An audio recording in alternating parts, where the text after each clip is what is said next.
Welcome everyone to Algebra 2, Chapter 2, Quadratics. So we're starting off in section 2.0, but it bleeds into section 2.1. So really we're doing 2.1, which just is a little bit of review beforehand. So it says, are you ready for quadratics? So our first thing is, let's remember how to multiply binomials. So remember, a binomial, prefix bi, means two-term polynomial. So here in parentheses, we see a two-term polynomial on all of these. And on these last two, we actually see two different ones that are two-term polynomials, the binomials. How we do that is we distribute. So on this first one, you do negative 5x squared times 7x. You do number times the number, so negative 5 times 7 is negative 35. Variable times variable, x squared times x is x to the third power. You add those exponents on those same variables, and you have an exponent of 2 and an exponent of an invisible 1. That gives you 3. Then you do negative 5x squared times 1, which is just negative 5x squared. And you're done with that problem. On number 2, or excuse me, letter B, I should say, here factoring looks a little bit different because we have two things in this parenthesis rather than just the one negative 5x squared. So we do what we call FOIL is our term for it, where we say we do the first, then you do the outsides, then you do the insides, then you do the last of each parenthesis, and that gives you FOIL, or FOIL. Essentially, we distribute the first term to everything in the second parenthesis, and then we do the second term to everything in the parenthesis. So 3x times 2x gives you 6x squared. 3x times 5 gives you 15x. Now 3x is multiplied with everything in that second parenthesis, so now it's negative 1's turn. Negative 1 times 2x is negative 2x, and negative 1 times 5 is negative 5.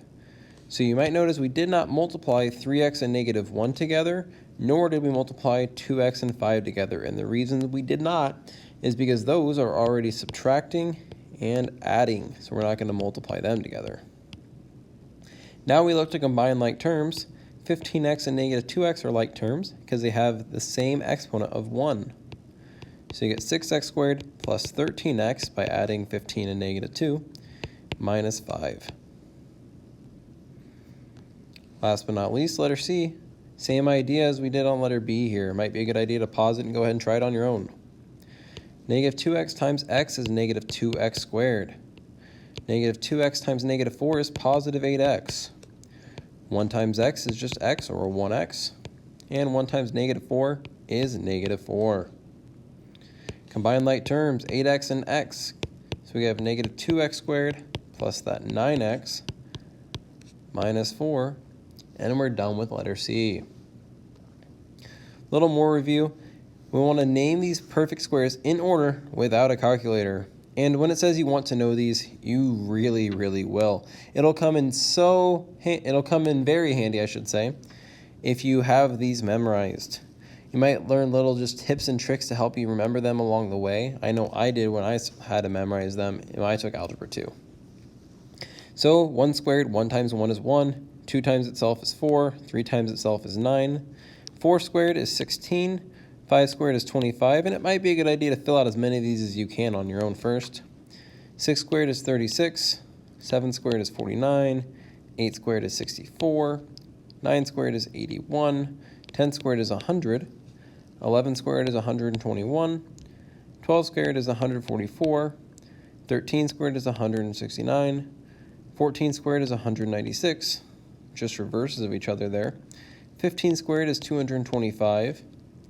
16 squared is 256. 17 squared is 289.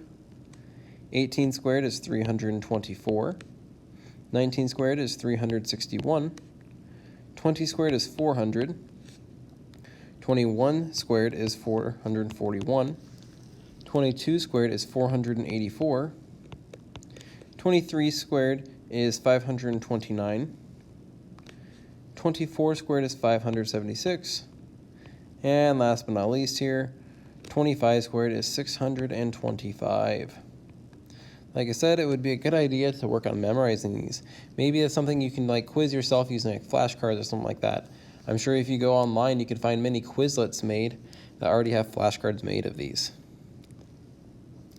Number 3, simplify the following square roots. Remembering, you cannot have decimals, only simplified radicals. So it's important to recall back in geometry how we simplify these. And you may have learned a different method than this in geometry, but this is the method I'm going to teach. You are allowed to use a different method though, if you would like. So the method I'm going to do is what's called the product property. So product means multiplication. We're basically going to say 162, in this case the square root of 162. Well, what would 162 do? Just regular 162. What two numbers can multiply to get those? Well, actually quite a bit of them can. But in particular, I'm going to be interested in using 81 and 2.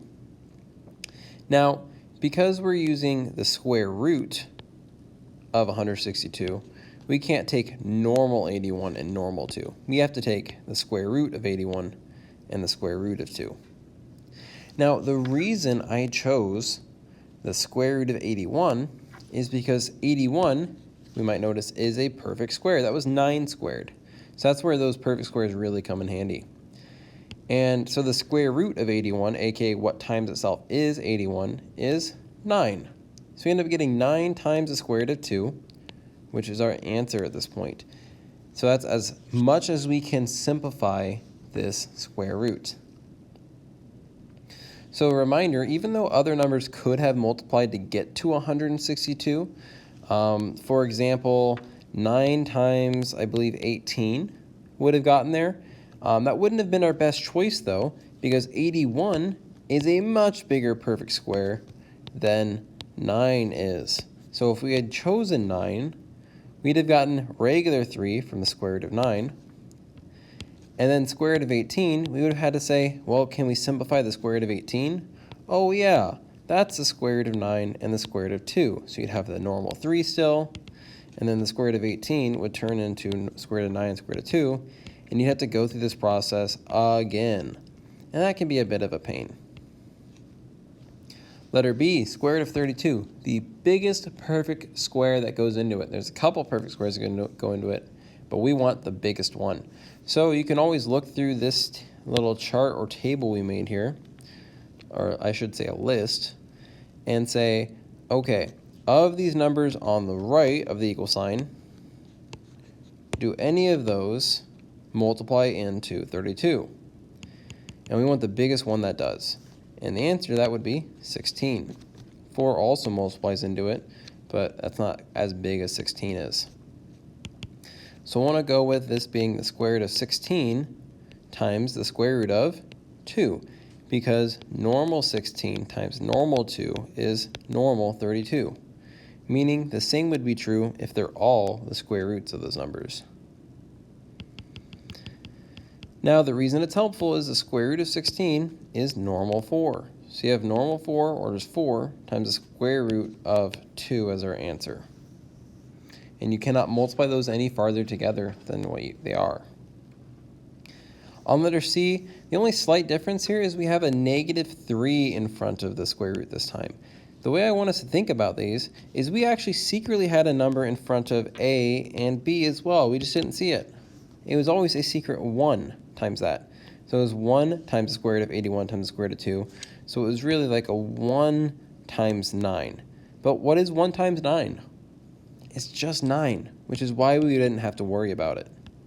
Same thing would be true on letter B. There's secretly a 1 times the 32, so a 1 times the square root of 16 times the square root of 2, so a 1 times the 4. But that would just be 4, so we don't have to worry about it. Here, we will have to worry about it. So we'll have negative 3 times whatever 2 square roots give us 18, with one of them being a perfect square. So I'll go ahead and try and find out of this list which one it might be. It'll be the square root of 9 times the square root of 2. Square root of 9 ends up being normal 3, square root of 2 is square root of 2, and we can't forget we have negative 3. Now it's important for us to remember what operation are these two doing together here. And so in order to figure that out, we'll have to say, well, what was negative 3 doing with the square root of 9? They were multiplying. So that means negative 3 is going to multiply with that 3. So that will give us negative 9 times the square root of 2. Next up on letter D, same idea, just with the 6 in front. Might be a good idea to try this one on your own first. 6 times the square root of 4 times the square root of 3 ends up giving us 6 times 2 times the square root of 3, which ends up giving us 12 times the square root of 3. So notice we can multiply the normal numbers together, 6 and 2, but we can't multiply the square root and a normal together, like 2 and square root of 3. Number 4, I'm getting my numbers and my letters mixed up here. What is the parent function of a quadratic? So remember, quadratic are of the second power. So it would be y equals x squared. So when we say function, we're talking about like y equals something. So like we had y equals mx plus b for our slope-intercept form for linear equations. The parent function for a linear equation was y equals x. This one, for quadratic, since it's the second power, just has that exponent of 2. We'll see plenty of changes, transformations as we'll call them, made to different quadratics along the way during this chapter and beyond. Number 5, what shape does a quadratic function make? We're supposed to name it and draw it. So the formal name is a parabola. It's kind of spelled like parabola. And it looks like it's U-shaped. It's essentially U-shaped. I really should have put that dash between the U and the S there, that it's U-shaped.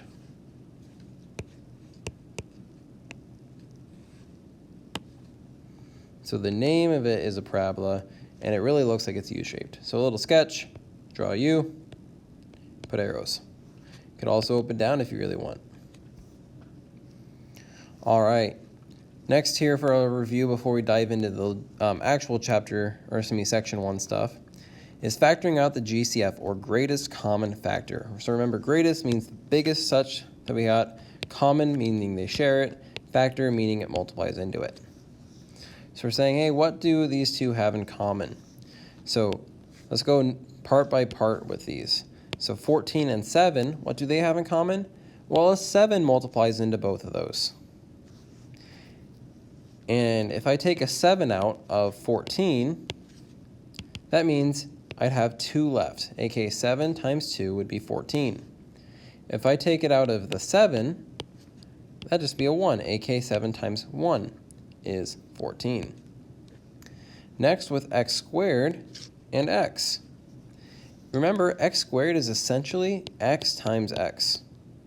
So that means that this first one has 2 of x's multiplying together, whereas 7xy only has 1x multiplying together. So they have in common one of them. So this 14x squared, if you take one of those x's away, would have 1 left. And if you take one of the x's away here, the only one it has, it'd have none left inside here. Next is the y's. Ooh, zoomed out there.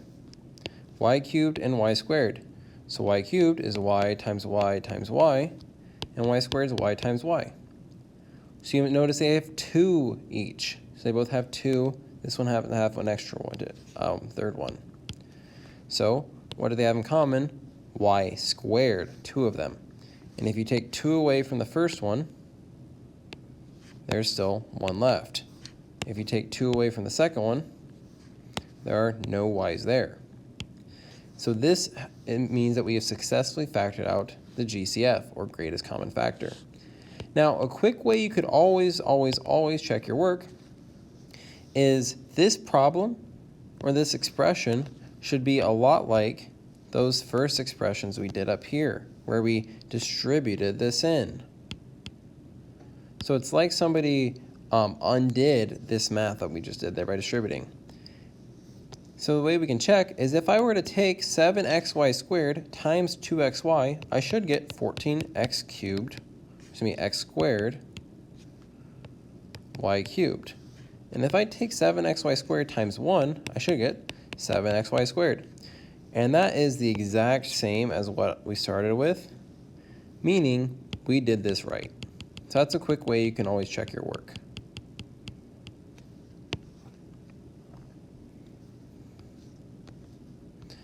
The second one here, negative 4z squared minus 16z. Whenever the first part starts negative, I'm always going to factor out a negative. And that will end up changing all of the signs of what is inside the parentheses, or what's left. Now as I factor 4 and 16, they both have 4 in common. And if I take a 4 out of both of them, that means there's just a positive 1 left inside the parenthesis and a positive 4 left inside for the second part, because it's negative that I took a negative out of. Now as far as z to the fourth and z to the third go, remember that's like having 4 z's and 3 z's. So they have 3 of them in common. And if you take 3 away, you're left with 1 and none. So our result is negative 4z cubed times a quantity of 1z, or really you could just write z plus 4. And you can always check your work by distributing it back through. You should get exactly what we started with, which we would. This last one, 150 n to the fourth plus 7n cubed plus 25n. Go and take a second and think about on this one what you would do.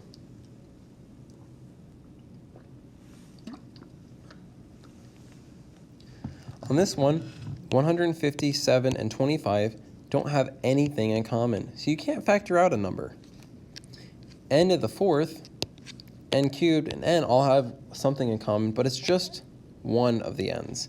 So remember, this has 4 n's, this has 3, and this one just has 1.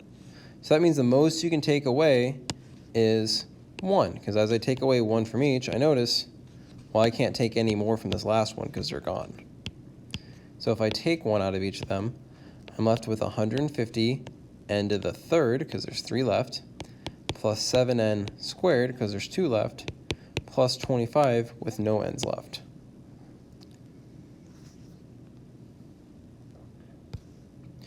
Now we're on to actual section 2.1. So we're going to solve quadratics using square roots. So first some vocab. We got the radical. The radical is the quote-unquote square root symbol. I wrote the Q before the S there. The square root symbol,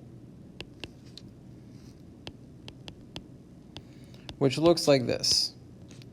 And I'll often write mine like this. The subtle change you might notice is right there, this little tail, so to speak. I like to put that on mine. It's a matter of preference. Some people do it. Most people don't. Most people do it like on the left. I just prefer the one on the right myself, because it tells me it's ending. And I don't see it. And whenever I see past that, it's not part of the radical. The radicand is the number or variable, or combination of them, underneath the radical. So for example, it'd be like a radical with some number underneath it. Perfect squares are numbers that we can square root, say what times himself equals it, and, that's my and symbol, get whole number answers. That means no decimals or fractions. So you might be thinking of some examples of those. Some examples would be like the square root of 9, which is 3, or maybe the square root of 16, which is 4. Simplifying radicals, we actually just talked about this right before section 1 in our little warm-up there, review there, I should say, that radicals should always be written in simplest form. And one thing we said about simplest form is that no perfect square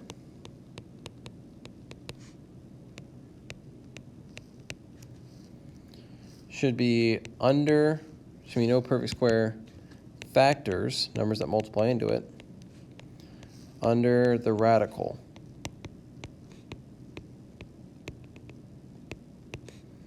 Except for 1, because 1 can multiply times anything, and 1's always a perfect square.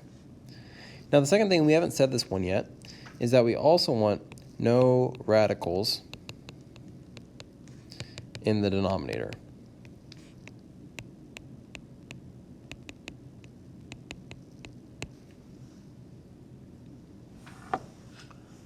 All right, now we have this product property. That's the one I was talking about on the last page here, where the square root of a times b is equal to the square root of a times the square root of b, meaning you can just separate those into the factors.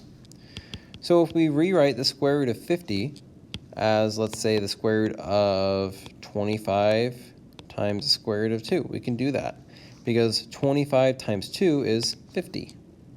So as long as we keep them all as square roots, we're okay. Now we also could have done maybe, for example, the square root of 5 times the square root of 10. But that one would be less helpful to us because 5 and 10 are not perfect squares. Whereas if we choose 25 and square root of 2, the square root of 25 is really just 5. So we have 5 times the square root of 2. On the square root of 48, we want to think of, once again, biggest perfect square that goes into it. That'd be the square root of 16 times the square root of 3. 16, the square root of that is 4, and the square root of 3 is just square root of 3. Next one, we have that coefficient in front again, number -4. So remember, we'll just multiply that at the end. So this will be -4 times the square root of 2 different numbers. And we want 9 and 2 specifically. 6 and 3 also multiply 18, but neither are perfect squares. So that gives us -4 times 3 from the square root of 9 times the square root of 2. -4 times 3 is -12 times the square root of 2. And last but not least, letter D here, 5 times the square root of 24x to the 4th. So I'm going to break this one up as 5 times the square root of 4 times the square root of 6 times the square root of x to the 4th. The square root of 4 is 2, so you have 5 times 2, square root of 6, and the square root of x to the 4th is actually x squared, because if you were to take x squared times x squared itself, you would add those exponents and get x to the 4th. So think about it as the square root of the exponent 4 is 2. So we end up doing 5 times 2 is 10. We move this x squared in front of the radical, so that way we don't get confused. And then we say times the square root of 6 at the end there.